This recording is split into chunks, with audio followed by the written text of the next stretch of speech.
Para mucha gente la Biblia es un libro extraño. Y yo no sé, ¿verdad? A lo mejor yo le estoy hablando aquí a personas que crecieron en la iglesia. A ver, ¿cuántos? Así decimos, ¿no? Ya ustedes saben a lo que me refiero, ¿no? Pero ¿cuántos crecieron en el Evangelio? ¿Puedo ver sus manos? Ok, Rocío, ¿tú no? Okay, bueno. Yo, digamos que cierta parte de mi infancia sí la crecí en una familia cristiana, pero una gran parte de mi vida donde pues no estuve fuera de la iglesia. Y cuando yo intenté regresar, que lo hice varias veces, yo me acuerdo que una vez abrí la Biblia y la abrí como estaba muy grande, me fui hasta el último, Apocalipsis, y la abrí y empecé a leer y no entendí mucho y la cerré. Se me hizo muy extraño lo que decía ahí. Obviamente ya después entendí, pero así hay mucha gente que considera la Biblia un libro extraño. Y vamos a ver una prueba. ¿Por qué hay gente que considera la Biblia un libro extraño? Pero vamos a hacer un ejercicio. Vamos a abrir la Biblia, todos aquellos que la traigan, en el segundo libro de los Reyes, capítulo 6, versículos 28 y 29. Segunda de Reyes, capítulo 6, versículos 28 y 29. Y mientras leo yo esto y ustedes me siguen, fíjense lo que dice la Biblia. Que de paso aquí hay Biblias y allá atrás hay también, para que quieran. Aquí les paso, muchachos. Nuestro diácono esta noche. Nuestro ujier. Gracias. Bueno, fíjense lo que dice la Biblia, chicos. Aquí en Segunda de Reyes, capítulo 6, versículos 28 y 29. Voy a leer desde el 27. Bueno, vámonos hasta el 26 también. Desde el 26 en adelante. Dice la Biblia lo siguiente: al pasar un día el rey de Israel por el muro, una mujer le gritó: ayúdanos, rey, señor mío. Y el rey respondió: si no te salva Jehová, ¿cómo te puedo salvar yo con el granero o del lagar? Y añadió el rey: ¿qué tienes? ¿Qué quieres? Ella respondió: esta mujer, había al lado de ella una mujer, dijo: esta mujer me dijo, trae acá tu hijo, ¿y qué dice? Comámoslo hoy y mañana comeremos algo. Vamos a detenernos hasta ahí. Aquí vemos a dos mujeres que se pusieron de acuerdo en comerse a sus hijos. Si ustedes vieran esta noticia en el Facebook, ¿qué pensarían? Si de pronto abren su celular o les llega la noticia, ¿verdad? Dos mujeres se comieron a sus hijos. ¿Qué pensarían ustedes? Canibalismo, ¿no? Loca, sería un trending topic, como dicen ahora, ¿no? Pero esto está en la Biblia. Dos mujeres comiéndose a sus hijos. Ahora imagínense que ustedes nunca han abierto la Biblia y que dicen: quiero leer la Biblia porque es la palabra de Dios, y la abren en Segunda de Reyes 6, 28. Esta es la Biblia. A lo mejor la cerraríamos. Bueno, miren, no es mi intención crear dudas en ustedes acerca de la Biblia, ¿no? Pero hay muchos textos similares, hay muchas historias similares a estas, pero yo quisiera que nosotros entendiéramos lo siguiente de la Biblia. Mira, la Biblia es un libro que no esconde nada. Los reyes en la antigüedad, por ejemplo los egipcios, cuando ellos perdían una batalla, ellos no lo plasmaban en los jeroglíficos, no lo plasmaban ahí. Sus derrotas las escondían, solamente plasmaban sus victorias. Pero en la Biblia, Dios no esconde nada de lo que el hombre puede hacer cuando se aleja de Dios, o de lo que el hombre puede llegar a hacer cuando se aleja de Dios, a tal grado de practicar el canibalismo. De paso, estamos aquí hablando del pueblo de Dios. Estas mujeres eran parte del pueblo de Dios. ¿Qué sucedía? Y es bueno cuando lean la Biblia, jóvenes, que ustedes consideren el contexto para entender lo que está sucediendo. Dios muchas veces le dijo a su pueblo: mira, si tú te alejas de mí, va a llegar el día que va a ser tal el hambre, tus enemigos te van a rodear, que te vas a comer a tus hijos, porque te estás alejando de mí. Y efectivamente fue lo que pasó. Es decir, la Biblia expone la tragedia del hombre sin Dios y las aberraciones y atrocidades que el hombre puede cometer sin Dios. Pero también presenta a un Dios tan amoroso que es capaz de venir a un mundo así para rescatar al ser humano. Esa es la Biblia. Ahora vamos a ver otro texto y en este texto nos vamos a concentrar el día de hoy. Otro texto extraño. Vamos a ir a Primera de Samuel, ahí vamos a retroceder. Y vamos a ver el capítulo 22, el versículo 1 y 2. Vamos a leer primero el versículo 1 y nos vamos a detener a reflexionar. Aquí le voy a pedir a un voluntario que me ayude. ¿Qué es, perdón? Primera de Samuel, capítulo 22, versículo 1. Habló David a Jehová las palabras de este cántico el día, según de Samuel. Primera de Samuel 22, 1. Yo tengo otra versión. 22, 1, sí es 1, por favor. Vino David a Nob, al sacerdote Ahimelech, y se sorprendió a Ahimelech de su encuentro y le dijo: ¿Cómo vienes tú solo y nadie contigo? Primera de Samuel 22, 1. Yo lo tengo aquí, la verdad. Yéndose luego David de ahí huyó a la cueva de Adulam, y cuando sus hermanos y toda la casa de su padre lo supieron, vinieron allí a él. Gracias, Rocío. Me hiciste dudar por un momento. Apunté mal el texto, ¿no? Está bien. el 2, ¿sí? ¿Levantas? Está bien, vamos a considerar el 1 y después vamos con el 2. Después de esta guerra de traducciones. Miren, ¿qué tiene de extraño el pasaje? Bueno, miren, vamos a ponernos en contexto. ¿De quién está hablando aquí? De David. Y David, que en este momento no es rey, está huyendo. Y está huyendo solo de Saúl. Y David, va y se mete en una cueva a esconderse porque lo está persiguiendo el gobierno de su país para matarlo. Pues Saúl lo quería matar porque sabía que Dios ya lo había escogido. Lo extraño del texto es que dice que cuando la familia de él se enteró, y no solamente su familia, un gran número de personas se enteraron de que este hombre fugitivo estaba en aquella cueva, ¿qué hicieron? Fueron y se metieron a la cueva con David.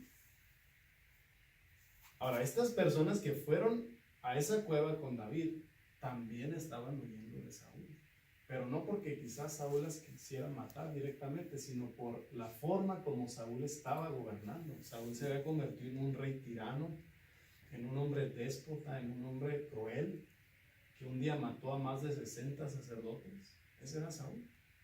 Y la gente estaba cansada.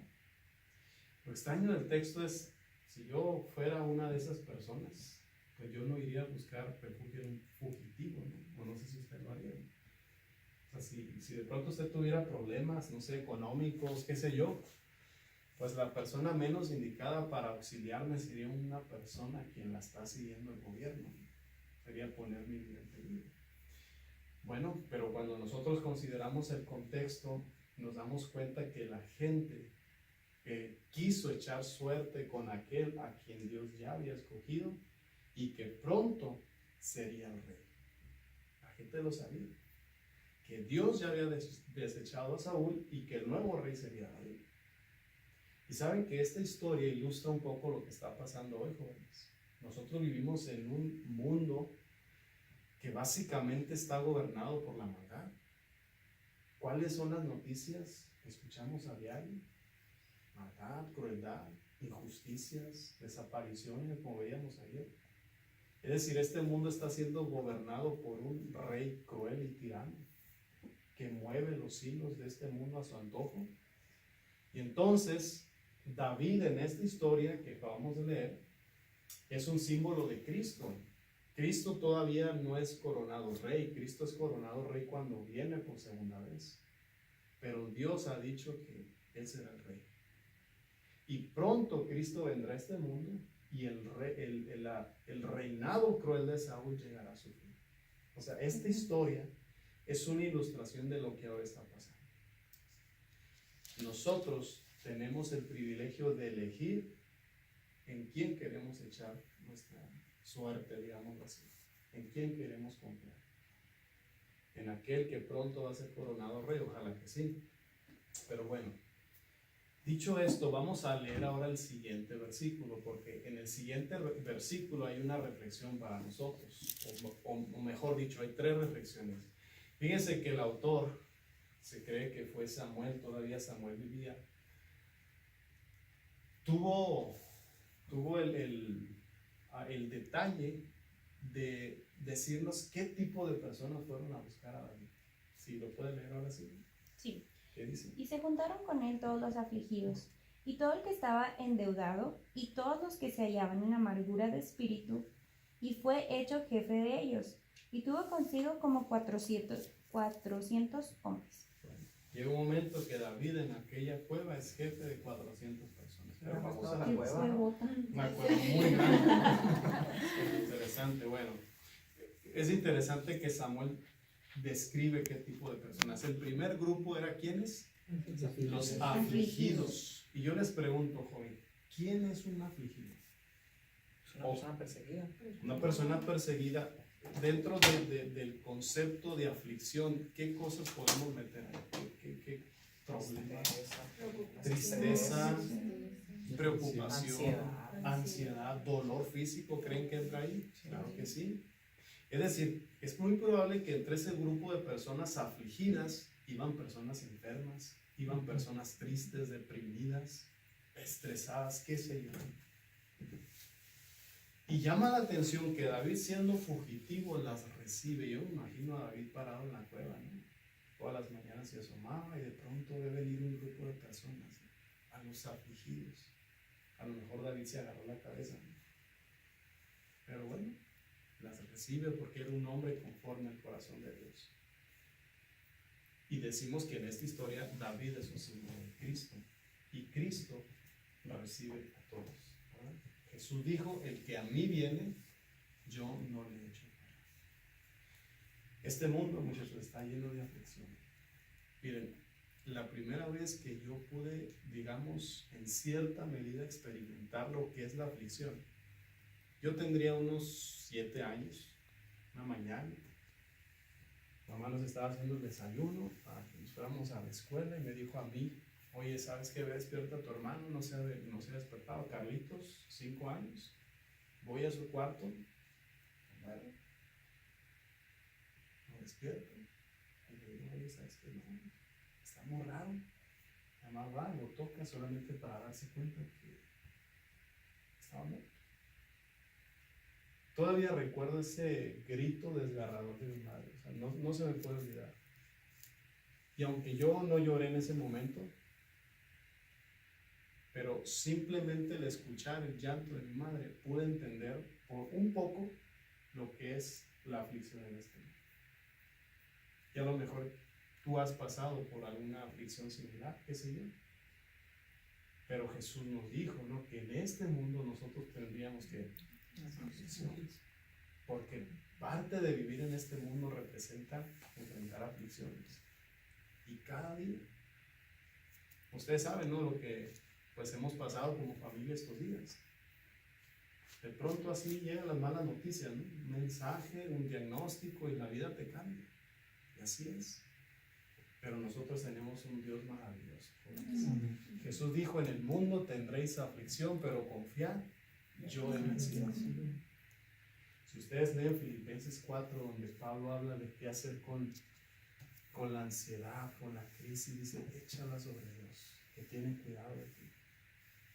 Y esta noche el Señor viene a nosotros como un refugio. Yo no sé cuál es tu situación, cuál sea tu aflicción, pero el Señor es un refugio seguro y nos anima a ir a Él, a que vayamos, que le llevemos nuestras cargas, nuestras luchas, y Él nos recibe tal y como somos, porque Él ya venció.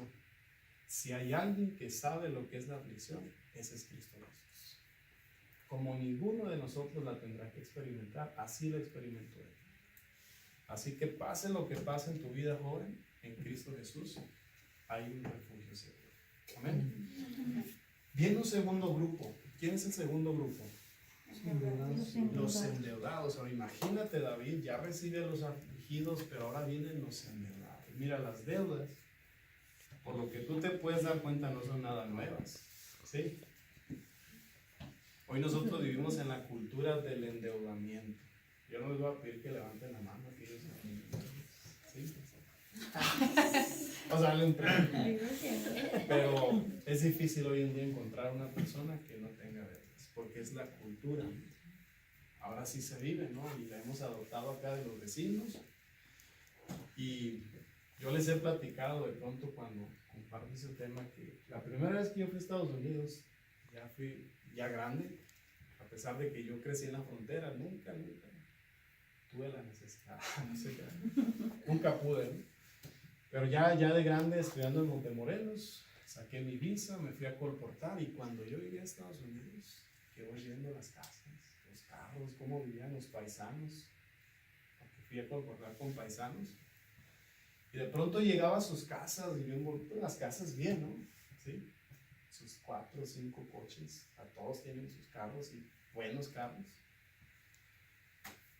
Pero salía el pobre hombre, me decía, mira, estoy pagando ese carro, estoy pagando aquel carro, estoy pagando el carro de mi hijo, de mi hija, estoy pagando la casa y la ropa que tengo. Así que no te puedo agarrar el hilo. Y no fue un buen verano para mí. Pero así vive la gente, con deudas. Y bueno, mire, la Biblia al respecto tiene mucho que enseñarnos, pero no hemos venido a hablar de eso. Simplemente la Biblia dice que cuando una persona debe, es como si fuese un esclavo. Así lo dice la Biblia. Entonces, muchas de estas personas que fueron a buscar ayuda en David, muchos eran fugitivos. Porque en el antiguo Israel, cuando una persona no podía pagar una deuda, se volvía esclavo, literal. Por 7 años, esclavo. Perdía todo. Y si durante esos 7 años le nacía un hijo, ese hijo pasaba a ser el rey. Así. Él tenía que salir sin nada. Solamente con los hijos que traía cuando él llegó a ser esclavo. Entonces había muchos fugitivos probablemente, ¿no? Llegaron a David y David lo recibe. Y sabes que la Biblia dice, joven, que nosotros tenemos una deuda también. Romanos 6:23. ¿Alguien recuerda lo que dice Romanos 6:23? La paga del pecado es muerte. Es decir, cuando yo peco, en ese momento yo me vuelvo deudor. Ese es el planteamiento de Pablo. Y la única forma de pagar, la única moneda que acepta el pecado, se llama muerte. Ahora, ¿cuántos somos pecadores? Levanten su mano. Aquí sí. Todos, ¿verdad? O sea, todos debemos de morir. Sí, todos debemos de morir. ¿Para cuántos quieren morir?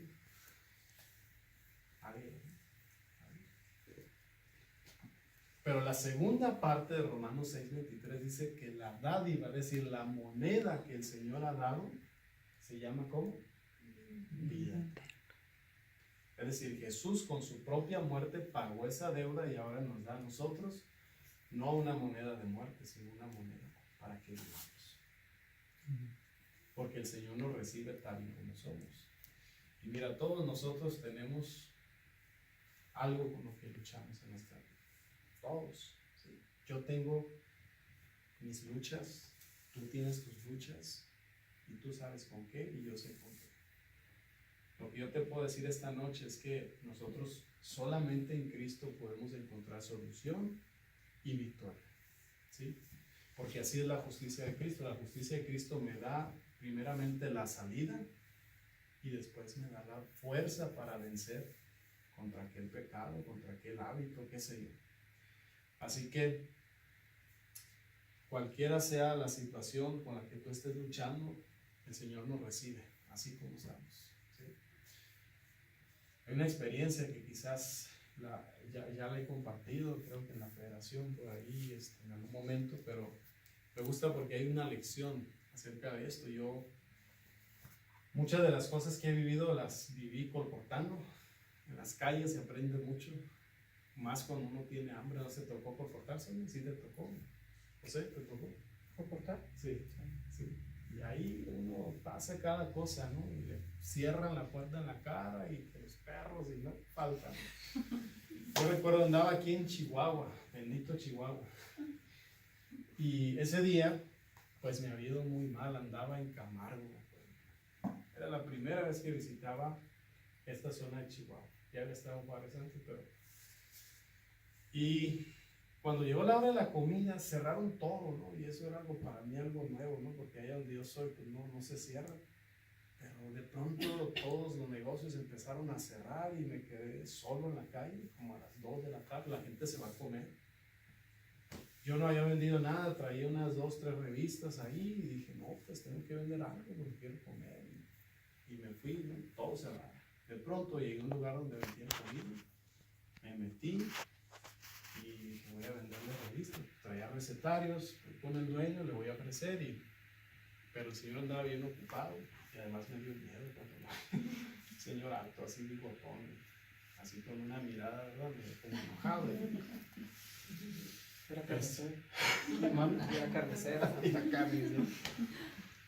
Y no, pues yo me quedé ahí esperando, pero la gente no se vio, entonces dije, voy a hacer algo.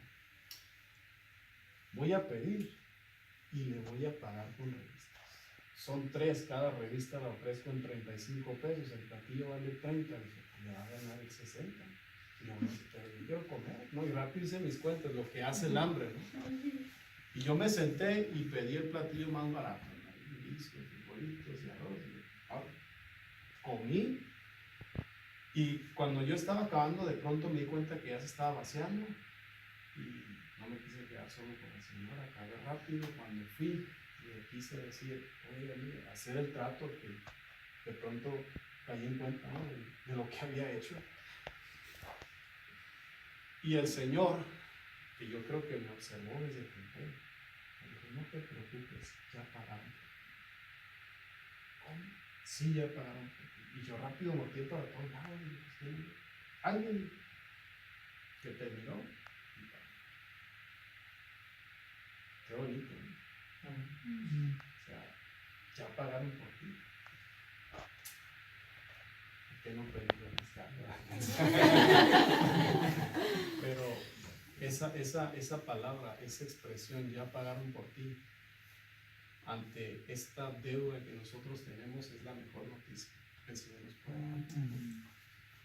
Y es cierto que el Señor nos perdona y nosotros podemos caer de nuevo, ¿no?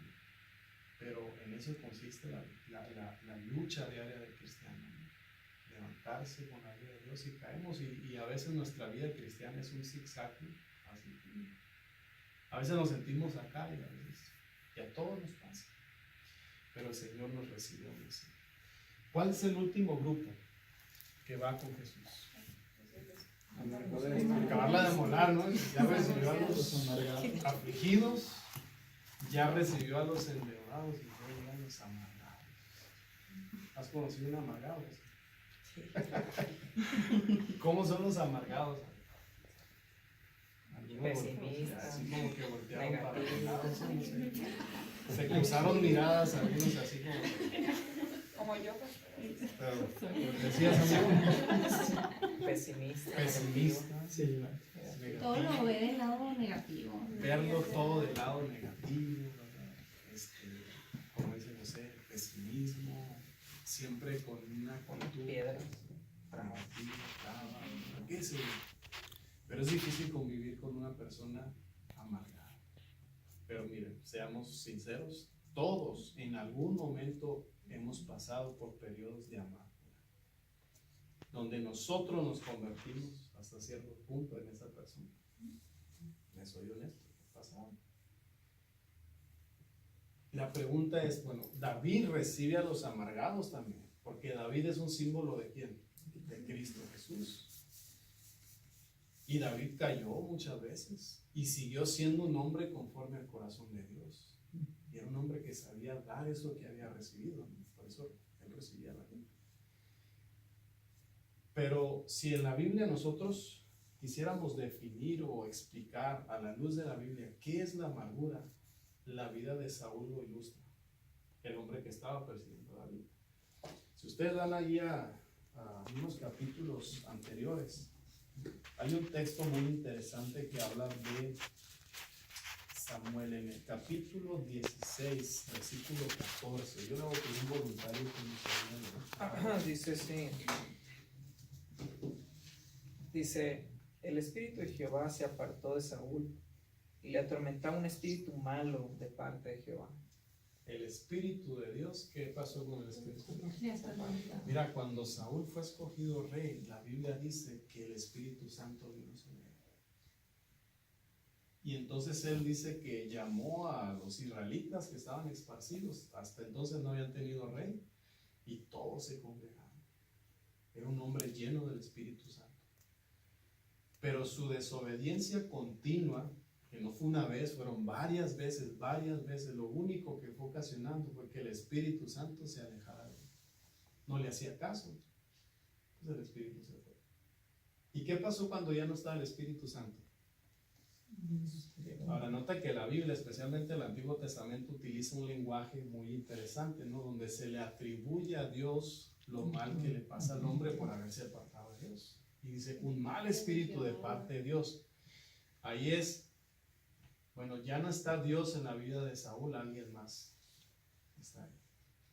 Ya es maligno. Es decir, la amargura muchas veces se debe, joven, a la ausencia de Dios en la vida.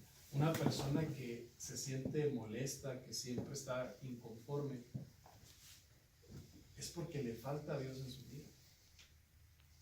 Recuerden que ayer lo decíamos, que cuando Dios no está en nuestra vida estamos incompletos y vamos a tratar de buscar en las cosas la solución. Y eso fue lo que le pasó a Saúl. Él se volvió un hombre tirano porque abandonó a Dios y se volvió un hombre amargado, cruel, asesino, perseguidor, porque Dios le faltaba en su vida. Quiere decir que la única solución para la amargura se llama Dios, se llama Cristo. Y Cristo recibe a los amargados también, aquellas personas que no se sienten satisfechas, que sienten que les falta algo, que se sienten molestas con los demás. También el Señor nos recibe. Así que, por último, quiero que vayamos al Evangelio según San Mateo, capítulo 11, versículo 28. Y es una invitación, joven, que nos hace el Señor esta noche a cada uno de nosotros. 11:28. Mateo 11, 28. ¿Qué dice Dios? En aquel tiempo, respondiendo Jesús, dijo: Te alabo, Padre, Señor del cielo y de la tierra, porque escondiste estas cosas de los sabios. ¿No?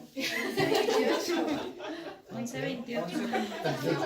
Ah, entendí 25. Ah, perdón. 11, 28. Bueno, iba a empezar a leer desde el 25 y iba a llegar al Menos en contexto, ¿verdad? Dice, venid a mí todos los que estáis trabajados y cargados, y yo os haré descansar. Es la invitación que el Señor nos hace. ¿Sí? Así como David se paró en la puerta de la cueva y le dio pase a todos aquellos que venían endeudados, afligidos, amargados. El Señor nos espera también y nos hace la invitación de venir. Y cuando yo no voy a Él, ¿qué hace el Señor? El Señor va al encuentro. Ayer lo estudiamos. ¿Sí? Así que esta noche vamos a orar. Y si hay algo que tú quisieras traer delante de Dios y ponerlo en sus manos, una lucha, empezar, no lo necesitas decir, ¿no? Pero quisieras que yo hiciera esta oración, ponte de pie. Vamos a poner nuestra vida en las manos de Dios. Si tú te has identificado con algo que hemos dicho esta noche, bueno, pues es momento de pedirle a Dios que nos reciba. Amén. Vamos a orar. Nuestro Dios y Padre, te damos gracias por Cristo Jesús. Gracias porque en Él, oh Dios, tú has manifestado la grandeza de tu amor. Un amor, Señor, que no tiene comparación. Donde nadie está exento, Señor, de misericordia. Padre Celestial, al ponernos en pie, queremos confesar que hay luchas en nuestra vida, Señor, que queremos poner en tus manos. Quizás, oh Dios, estamos pasando por alguna aflicción mental, alguna aflicción sentimental, Señor, o tenemos a un ser querido que está siendo afligido por alguna enfermedad. Queremos, oh Dios, poner en tus manos. Que así, oh Dios, como David recibió y fue Señor y guía de estas personas, así también con nosotros. Si hay alguien, Padre Celestial, que está luchando severamente en su vida y se siente grandemente tentado, Señor, por un pecado, por un hábito, ayúdanos, oh Dios, a encontrar en ti salvación y victoria. Amén. Queremos pedirte también, Señor, que si hemos experimentado, estamos experimentando, Señor, esa sensación de vacío, esa sensación quizás de inconformidad, a pesar de tener bendiciones, que tú nos llenes de tu Santo Espíritu, Señor, para que seamos completos en Cristo Jesús. Gracias, oh Dios, por el llamado esta noche, por la invitación que nos haces. Todo lo pedimos en Jesús. Amén. Muchas gracias. Pueden tomar asiento y vamos a finalizar.